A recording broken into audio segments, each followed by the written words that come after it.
เอารุ่นนี้ละครับเท่าไหร่จ๊ะตัวนี้ 28,000 ครับ28,000ไม่แพงไปหน่อยเหรอตัวนี้เป็น PDA นะครับพี่นันซื้อให้ผมนะหรือว่าพี่นันไม่รับผมแล้วครับอุ้ยนี่ตบปากตัวเองเลยนะพูดอย่างนี้ได้ยังไงอ่ะพี่ยังไม่รักเธอพี่จะรักใครเอารุ่นนี้ก็แล้วกันได้ครับ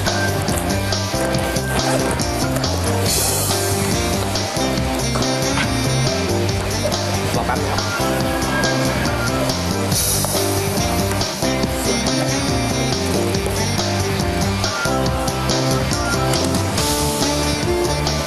ขอบคุณนะครับพี่ขอโทษด้วยนะครับการ์ดคุณรูดไม่ผ่านครับอะไรนะนี่วงเงินนี่เป็นแสนนะไปรูดใหม่ไปเลยขอโทษจริงครับผมรูดหลายครั้งแล้วครับมันไม่ผ่านจริงๆครับเอางี้ก็แล้วกันฉันจองไว้ก่อนฉันจองไว้ห้ามให้ใครเด็ดขาดแล้วฉันจะมาเคลียร์เดี๋ยวพี่จัดการให้ก็แล้วกันนะอาจารย์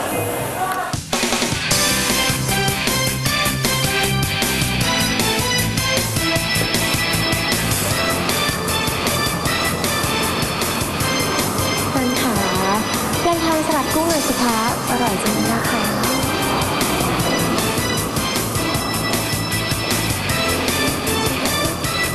ขอบคุณมากครับคุณนี่รู้ใจผมจริงๆเลยนะ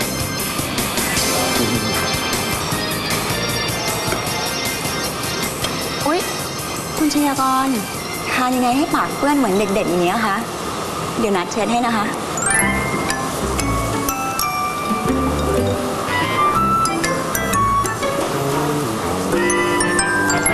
อุ๊ยคุณ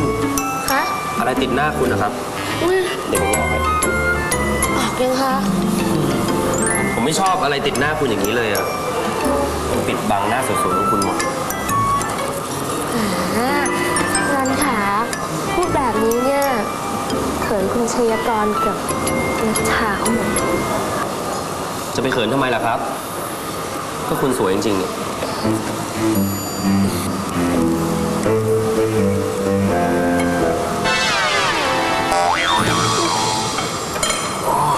เป็นอะไรคะดัน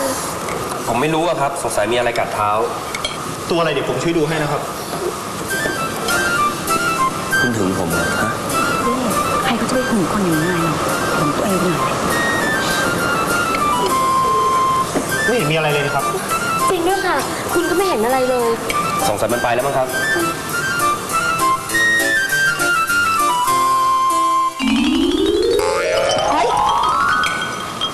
คุณนัทก็โดนด้วยเหรอครับเนี่ยเดี๋ยวผมเรียกพนักงานมาดูหน่อยดีกว่า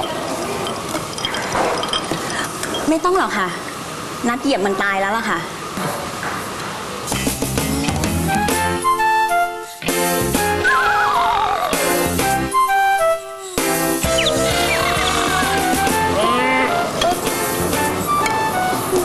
เดี๋ยวนัดขอตัวไปเข้าห้องน้ำก่อนนะคะ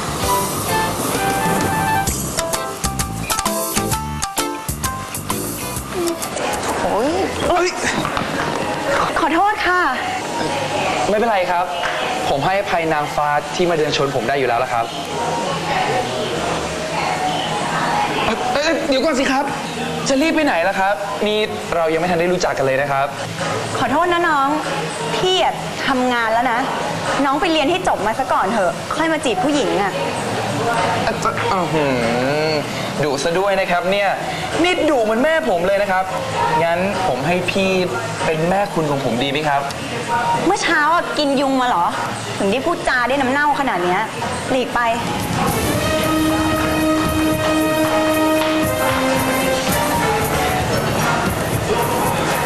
คุณทิพานันท์สวัสดีค่ะนี่หล่อนมาช้อปปิ้งถึงห้างแบบนี้ใช่เหรอหัวสูงไม่เบานี่เนาะมากับใครอ่ะฉันมากับคุณชัยกรคุณกุลชาแล้วก็คุณดลันนะคะขอตัวก่อนนะคะ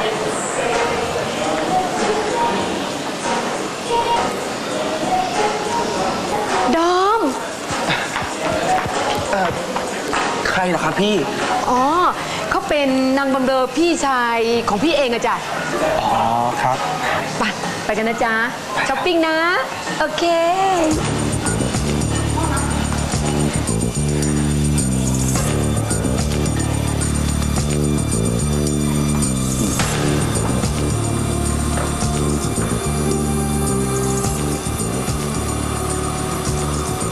คุณชัยกรล่ะ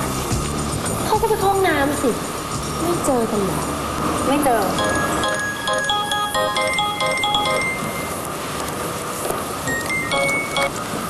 สวัสดีค่ะ คุณรชาพูดค่ะ ฮัลโหล ฮัลโหล สักครู่นะคะ สักครู่ค่ะ มานะคะนะฮัลโหลค่ะแป๊บนึงนะคะ เดี๋ยวคุณหาสัญญาณมันค่ะ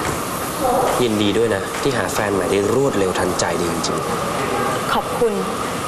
ก็คุณชัยกรเขาเป็นคนดีแล้วก็หล่อด้วย ที่สำคัญนะฉันถูกชะตากับเขา ๆ ขอให้ไปตลอดรอดฝั่งแล้วกันนะ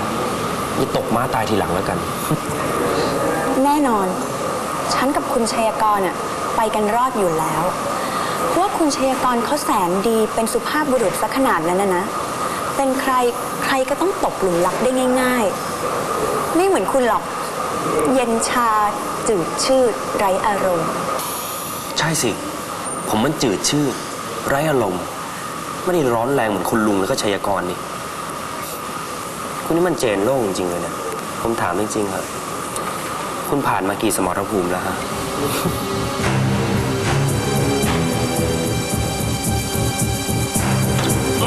ไอ้คน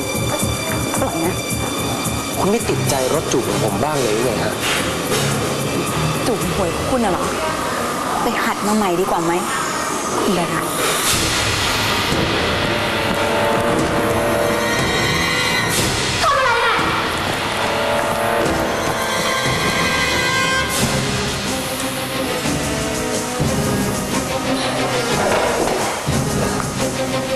รันคะคุณจะกลับแล้วนะคะ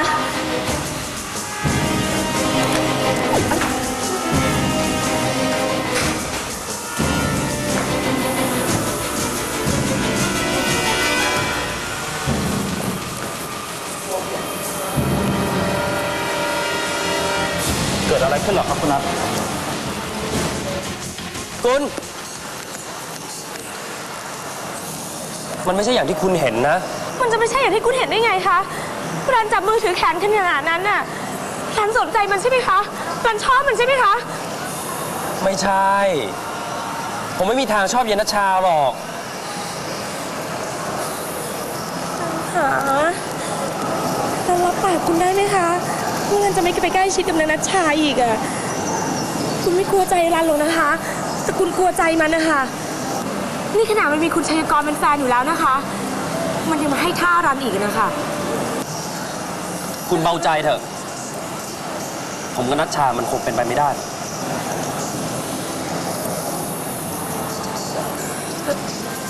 ไปเลยนะคะ ไม่ต้องรอเขาแล้วค่ะ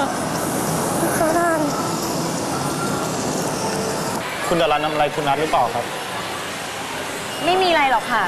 ในนั่นแค่หาเรื่องนัดตามปกติแหละ แต่นัดไม่กลัวหรอก คือผมมีเรื่องจะถามคุณนัทเรื่องหนึ่งอะครับ คุณนัทชอบคุณดารันหรือเปล่าครับ ทำไมคุณชัยกรถึงพูดอย่างนี้ยคะ อย่างนัดเนี่ยนะคะ จะชอบในผีดิบนั่นน่ะ คุณชัยกรก็รู้ว่านัดเกลียดเขาอย่างกับอะไรดีอ่ะ ไม่มีทางหรอกค่ะ ไม่ว่าชาตินี้หรือชาติหน้านะก็ขออย่าได้เจอกันอีกเลยอ่ะ คุณชัยกรนึกยังไงเหรอคะ ถึงได้ถามนัดแบบเนี้ย คือผมเห็นท่าทางคุณสองคนในร้านอาหารเมื่อกี้อะครับ เหมือนคนหึงกันเลย คุณชัยกรนี่คิดมากจังเลยนะคะ ไปหาอะไรทานกันเถอะค่ะ นัดยังไม่อิ่มเลยอ่ะ ได้ครับ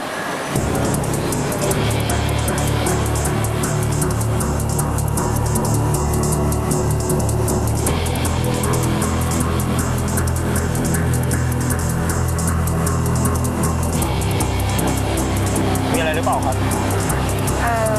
เดี๋ยวนัดมานะคะ ครับ ผมได้กุญแจไอ้แก่นั้นมาเรียบร้อยแล้วนะครับ คืนนี้พี่ไปที่ห้องได้เลย อยากจะได้อะไรก็หยิบเอาแล้วกันพี่ ครับ พี่ไม่ต้องกลัวหรอกครับ เดี๋ยวผมจัดการนี่เอง ได้ครับ ยังไงเนี่ย เดี๋ยวผมโทรกลับหาพี่อีกทีนึงแล้วกันนะครับ และอย่าลืมที่เราสัญญากันไว้นะครับ ครับ ครับพี่